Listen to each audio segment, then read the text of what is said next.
Hello बच्चों, let us read the question. Question says let omega is not equal to 1 be a cube root of unity S be the set of all non-singular matrices of the form 1 A B omega 1 C omega square omega 1 where each of A B C is either omega or omega square. Then the number of distinct matrices in the set S is option A 2, option B 6, option C 4 and option D 8.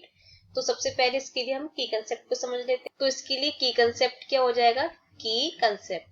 तो non singular matrix का मतलब क्या होता है? Non singular matrix. तो non singular matrix क्या होता है? ऐसी मैट्रिक्स जिसका कि डिटर्मिनेंट 0 के इक्वल ना हो तो वो नॉन सिंगुलर मैट्रिक्स होता है. यहाँ पे हम लिख सकते हैं if determinant of matrix is not equal to 0.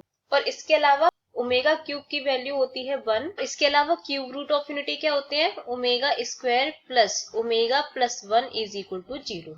तो अब हमें यहाँ पे एक नॉन सिंगुलर मैट्रिक्स दे रखी है, उसे हम ले लेते हैं. यहाँ पर मैट्रिक्स है 1 A B omega 1 C omega square omega 1 और ये 0 के इक्वल नहीं होगी. क्यों?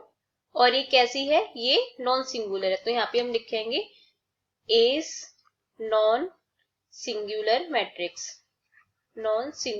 मैट्रिक्स यानी कि इसका डिटर्मिनेंट 0 के इक्वल नहीं होगा. तो यहाँ पे हम लिख सकते हैं determinant of this matrix 1 A B omega 1 C omega square omega 1 is not equal to 0. तो यहाँ से हम इसका डिटर्मिनेंट कैलकुलेट करते हैं. तो क्या आएगा? तो फर्स्ट रो के अलाउंग करेंगे तो 1. ये हो जाएगा 1 माइनस ओमेगा C फिर माइनस A. उसके बाद में ये आएगा omega minus omega square C फिर प्लस P. ये आएगा omega square minus omega square is not equal to 0. तो ये तो हमारा लास्ट टर्म तो 0 हो जाएगा, omega square minus omega square. यहाँ पे आएगा 1 माइनस ओमेगा C. यहाँ पर हम एक काम कर सकते हैं माइनस A, ओमेगा को कॉमन ले लेते हैं तो ये हो जाएगा 1 minus omega C is equal to 0.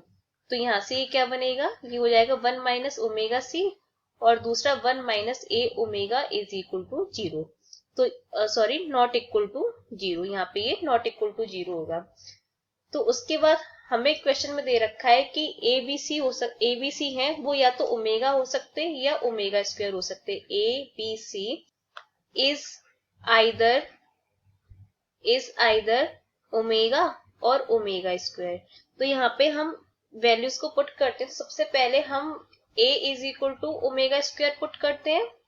A is equal to omega square और यहाँ पर B तो है ही नहीं है तो A और C की वैल्यूज लेंगे. B तो हमारा कैंसिल ही हो गया, 0 हो गया इसलिए.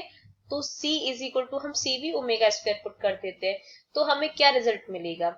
अगर हम ये दोनों पुट करेंगे तो ये बनेगा 1 माइनस यहाँ पे हो जाएगा ये ओमेगा क्यूब और ये 1 माइनस ये भी हो जाएगा ओमेगा क्यूब और इज नॉट इक्वल टू 0. लेकिन यहाँ पे ओमेगा क्यूब की वैल्यू कितनी होती है? 1 होती है. Omega cube is equal to 1. तो यहाँ से तो ये 0 और ये 0 हो रहा है जो कि सेटिस्फाई नहीं करेगा इसको. इसका मतलब क्या है? So A is not equal to omega square और C is not equal to omega square. A और C ओमेगा स्क्वायर के इक्वल नहीं हो सकते. तो इसका मतलब क्या है कि A और C ओमेगा के इक्वल होंगे.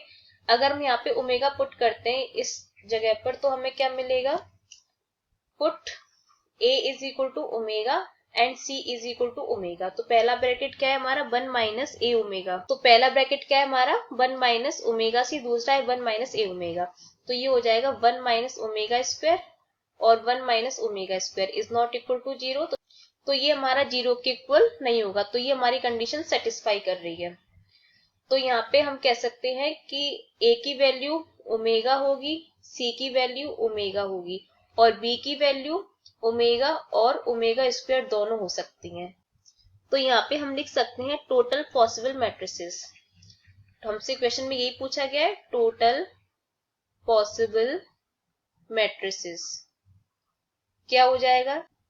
हम यहाँ से A की वैल्यू 1 ले सकते हैं, डी की वैल्यू हम यहाँ पर 2 ले सकते हैं, ओमेगा और ओमेगा स्क्वायर, और सी की वैल्यू भी सिर्फ हम ओमेगा यानी कि एक वैल्यू ले सकते हैं। तो कितनी आ गई, ये आ गई हमारे पास में 2 इंटू 1 इंटू 2 इंटू 1 इंटू 1, 2 आ गया। तो इसका आंसर 2 आ जाता है। तो देख लेते कौन सा ऑप्शन सही है इसके लिए। Option number A is correct. Option A is correct. Hope you understood well. Best of luck.